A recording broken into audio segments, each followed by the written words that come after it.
Well, we're now racking to secondary of the raspberry wheat beer, which hopefully will be the SJ pour entry. I just sterilised and cleaned the hydrometer so I can take another reading, because obviously we're adding more sugars, more fermentables, some unfermentables, and obviously a little bit of liquid which counteracts the gravity as well, because it's not all sugars. But we've got frozen raspberries, tinned raspberries and raspberry syrup that's gone in, so we'll have to recalculate the extra gravity that's gone up from the finished gravity and add it on to the start SG, and hopefully that'll give us a relatively accurate idea of what the final ABV will be. Well, just let it do its thing nice and gently, not to get any air in there. We had a full length of hose, and you can see it's not very dark at the minute, but then it's just gone on another load again, so hopefully it'll be a tasty little drop. And obviously we've got the vanilla to go on as well.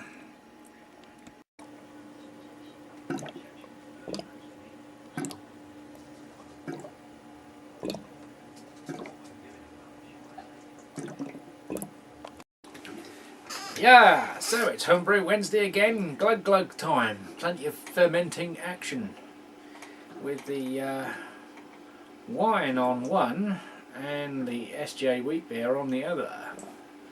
Well, hopefully it's wheat beer, it's still going strong. The update was done a couple of days ago. Been a busy weekend for me, so didn't get a lot done.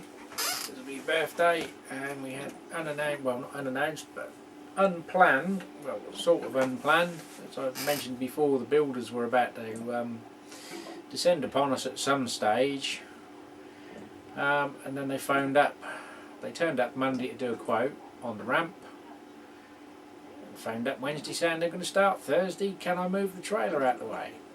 A bit difficult, seeing as I've got nothing with a tow bar anymore, and the trailer hasn't been used for a while.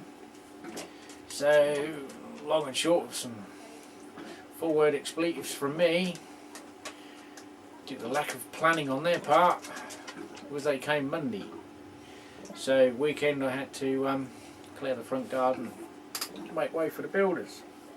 So not a lot of brewing action, plus that sort of take up my Saturday. Saturday night we was out for a meal.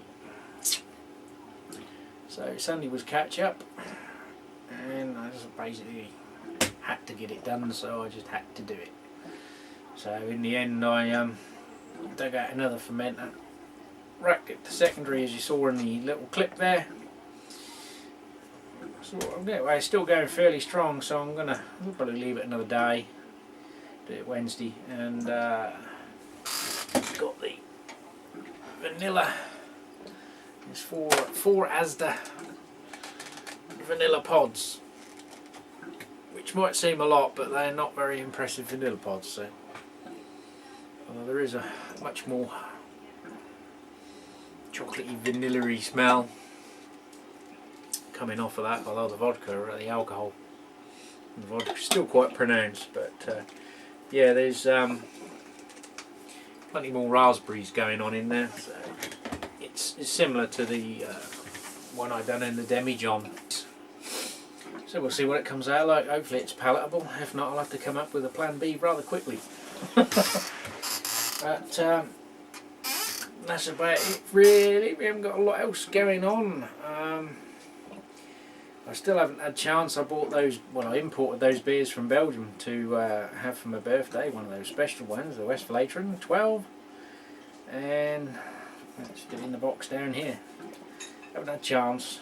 I just treated myself to yet another glass. The Gordon's beer, if any of you follow me on Facebook as well. Westmail. St Bernardus Ab 12, which is supposed to be more like the original recipe of the Westvleteren 12. So we might do a side by side with the 3. That'll be a punchy night. Oh look, that'll be a mother-in-law. What's that, electronic voice? Yep. Oh, I can't even do a taking on them wankers. You have American recorded voice. And that's Kitty. She's A. Excellent. Double, triple. So, talking of beers, better crack into another Harry one. Obviously last week's, I think it was last week's, I can't remember now. We had his Saison, which ended up tasting like Werther's original. It was some diacetyl flavours going on, the old popcorn, caramelly. Gary hasn't got back to me because I know he's kegged a load of it. But I noticed I was going to rinse the bottle out and there was a little mark around the top, which just looked like, you know, when you get a little bit of yeast around the top of the neck. But for those of you that watched a video a while back from Darren Hamworth Homebrew, we had a Cooper's bottle that delaminated. The oxygenating plastic coating inside the bottle had actually delaminated from the plastic bottle, which is what's happened with the one Harry sent me. You can see it looks like it's got ice in it. It even sounds like it. And that's the plastic inside coming away. And you can see a film of liquid in between, so I don't know, you know, whether there's a bit of cross-contamination got through from the previous beer that was in here lying inside the film, and then that infected the beer that went inside. Anyway, one for the bin. Guess we can save the cap, but that's about it.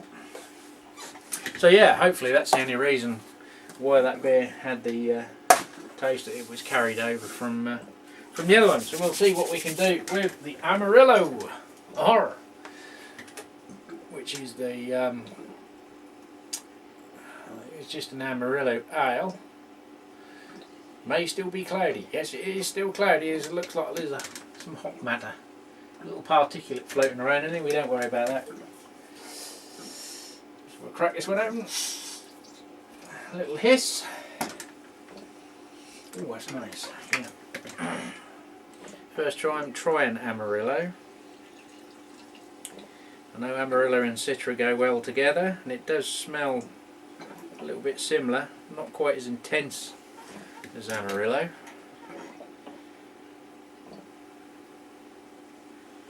But we'll tuck into that. Yeah, it's a little hazy. Some bits floating around, but we're not too worried about that. We're more interested in the flavour. You can see it's a good head, even though it wasn't hugely carbed in the bottle. A bit more, it's not as intense as Citra.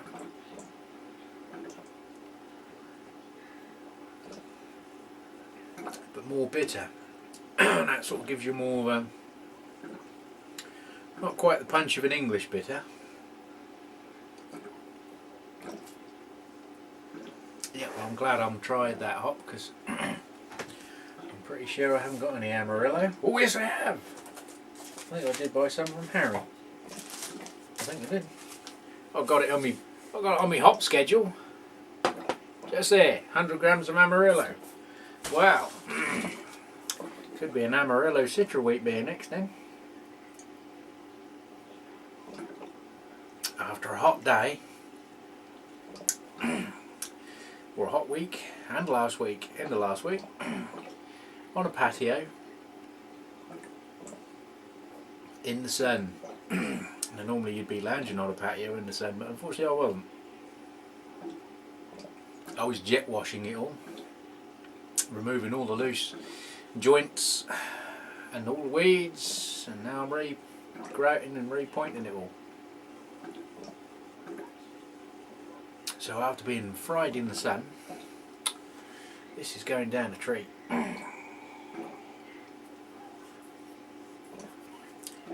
It's how what I'd call a refreshing bitterness. It's not sort of puckering, mouth curling, tongue curling. It's not the intense fruit flavour that you get with Citra.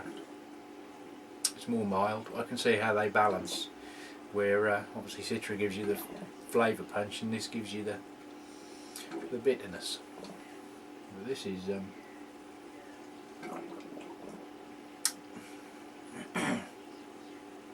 I'm a liking.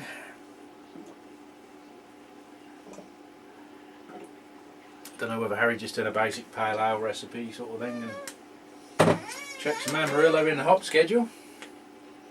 May still be cloudy. We don't care. This is real ale land. It's still alive. I'm murdering yeast right now. Anyway, let's get back to some homebrew related bullshit instead of me just bullshitting.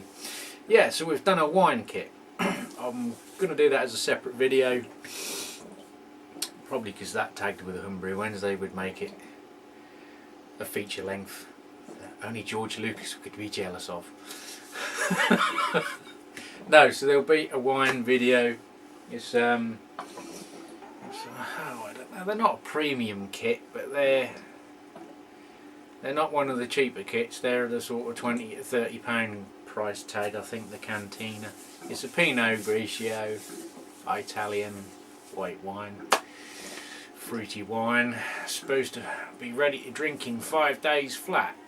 Although personally I always leave them for a little bit longer, but I won't waffle on too much about that because I waffle on about that in the video anyway.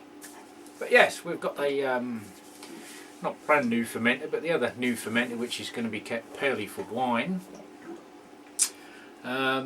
So we're testing that out. As I can see, there'll be a few issues with cleaning it, but we'll cross that bridge when we come to it, and if not, I'll just have a water container and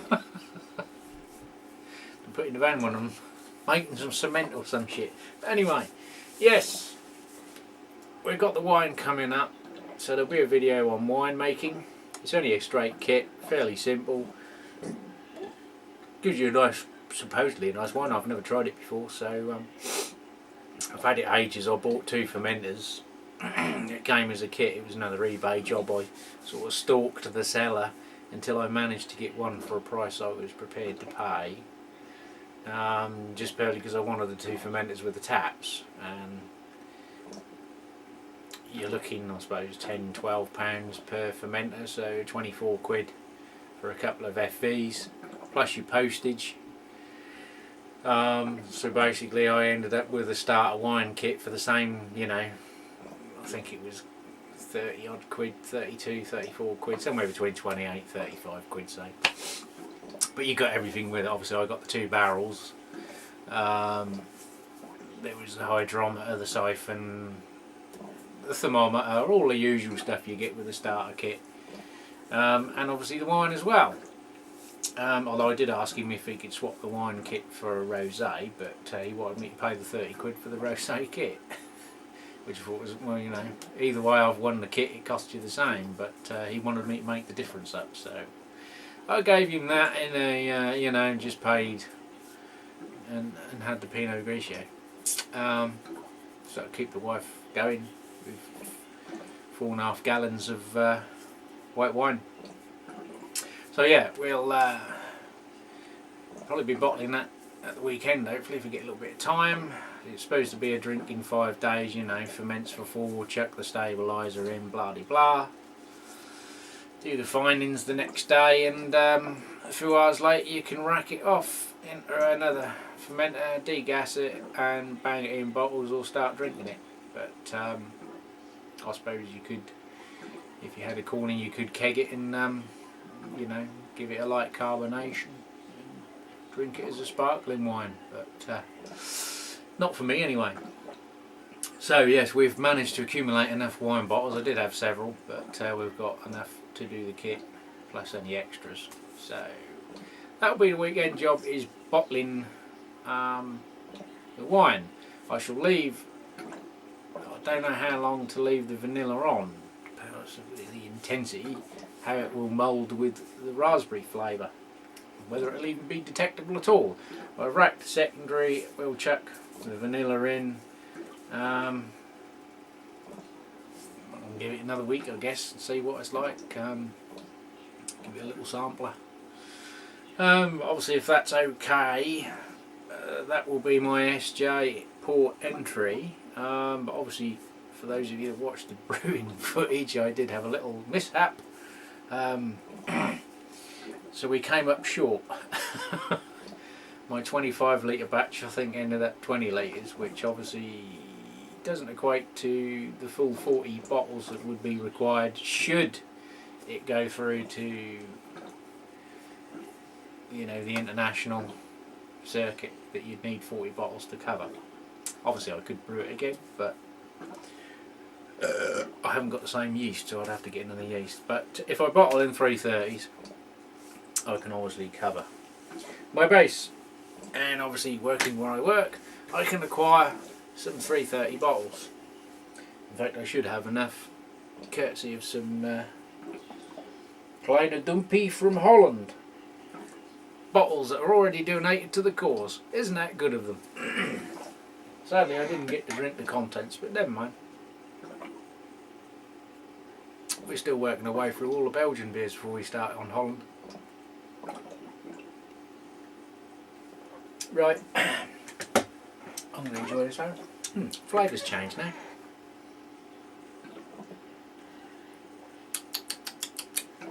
Bit more earthy now. Let's go. Where's my remote?